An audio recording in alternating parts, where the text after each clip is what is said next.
रीवा शहर के सबसे व्यस्त और महत्वपूर्ण मार्गों में शामिल अमहिया रोड को चौड़ा करने की कवायद अब तेज होती नजर आ रही है। लंबे समय से जाम और अतिक्रमण की समस्या से जूझ रहे इस मार्ग को व्यवस्थित करने के लिए प्रशासन ने बड़ा कदम उठाया है। सिरमौर चौराहे से अस्पताल चौराहे तक सड़क चौड़ीकरण की योजना को आगे बढ़ाते हुए प्रशासन ने इस मार्ग पर चिन्हित किए गए 165 अतिक्रमणकारियों को नोटिस जारी कर दिए हैं। नोटिस जारी होते ही इलाके में हलचल बढ़ गई है और दुकानदारों व मकान मालिकों के बीच खलबली मच गई है। लोगों को आशंका है कि प्रशासन कभी भी यहां अतिक्रमण हटाने की कार्रवाई शुरू कर सकता है, जिसके चलते कई लोग अपने स्तर पर भी स्थिति को समझने और जरूरी कागजी प्रक्रिया पूरी करने में जुट गए हैं। दरअसल कुछ दिन पहले ही प्रशासन की संयुक्त टीम ने पूरे मार्ग का सर्वे और नापजोख कराई थी।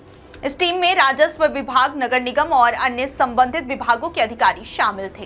राजस्व रिकॉर्ड और नक्शों के आधार पर की गई इस माप में कई स्थानों पर भारी अतिक्रमण सामने आया। अधिकारियों के मुताबिक कई दुकानदारों और मकान मालिकों ने सड़क की जमीन पर 5 से 6 मीटर तक कब्जा कर रखा है। इसी आधार पर प्रशासन ने अतिक्रमण करने वालों की सूची तैयार की और कुल 165 लोगों को नोटिस जारी कर दिया। इन नोटिसों में स्पष्ट किया गया है कि संबंधित लोग स्वयं अपना अतिक्रमण हटाएं, अन्यथा प्रशासन कार्रवाई करते हुए अतिक्रमण को हटाएगा। राजस्व विभाग के रिकॉर्ड के अनुसार सिरमौर चौराहे से अमहिया नाले तक सड़क की निर्धारित चौड़ाई 18 मीटर दर्ज है। वहीं गोस्वामी एक्सरे से गुरुद्वारा तक सड़क की चौड़ाई 22 से 28 मीटर के बीच बताई गई है।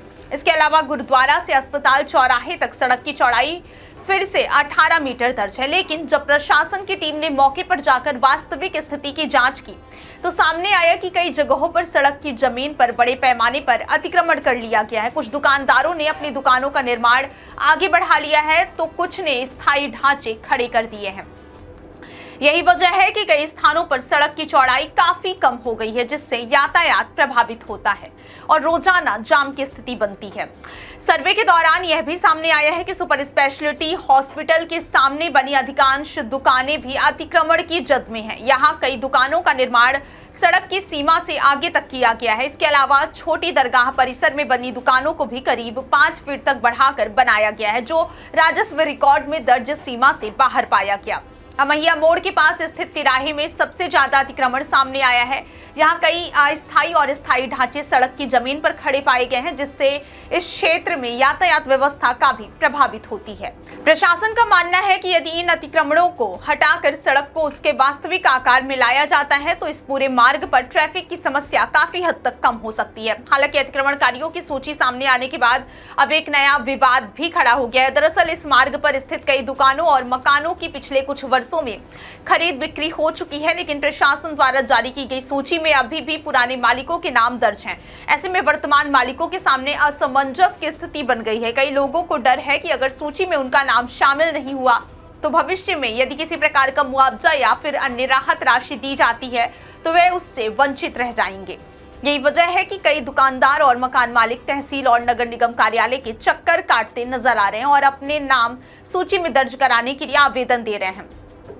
फोर्ट रोड निवासी राजेंद्र गुप्ता ने भी इसी संबंध में नगर निगम और तहसील कार्यालय में आवेदन दिया है। उनका कहना है कि उन्होंने अमहिया क्षेत्र में स्थित नजूल प्लॉट नंबर 3550 में 123 वर्ग मीटर जमीन अमरेंद्रपाल सिंह और छोटे लाल सिंह से खरीदी है। इस जमीन पर नीचे दुकान और ऊपर गोदाम बना हुआ है, लेकिन जब प्रशासन ने अतिक्रमणकारियों की सूची जारी की तो उसमें उनका नाम शामिल नहीं किया गया।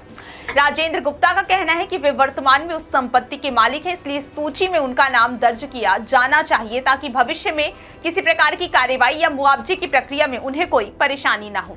इस पूरे मामले के बाद अब प्रशासन के सामने दोहरी चुनौती है। एक और सड़क चौड़ीकरण की योजना को समय पर पूरा करना है ताकि शहर की यातायात व्यवस्था को बेहतर बनाया जा सके। वहीं दूसरी ओर अतिक्रमणकारियों की सूची से जुड़े विवादों का भी समाधान करना आवश्यक है ताकि किसी भी व्यक्ति के साथ अन्याय ना हो। प्रशासन का कहना है कि सभी मामलों की जांच की जाएगी और जिन लोगों ने वैध रूप से संपत्ति खरीदी है उनके दस्तावेजों के आधार पर सूची में आवश्यक संशोधन किया जा सकता है। फिलहाल प्रशासन की तैयारी और नोटिस जारी होने के बाद यह लगभग तय माना जा रहा है कि सिरमौर चौराहे से अस्पताल चौराहे तक जल्द ही अतिक्रमण हटाने की कार्रवाई शुरू हो सकती है। यदि ऐसा होता है तो इस पूरे मार्ग का स्वरूप बदल जाएगा और सड़क चौड़ी होने से शहर के इस महत्वपूर्ण रास्ते पर यातायात काफी सुगम हो सकेगा। अब सभी की नजरें प्रशासन की अगली कार्रवाई पर टिकी हैं कि कब और किस तरह से अतिक्रमण हटाने का अभियान शुरू किया जाता है और इस पूरे मार्ग को अतिक्रमण मुक्त बनाया जाता है।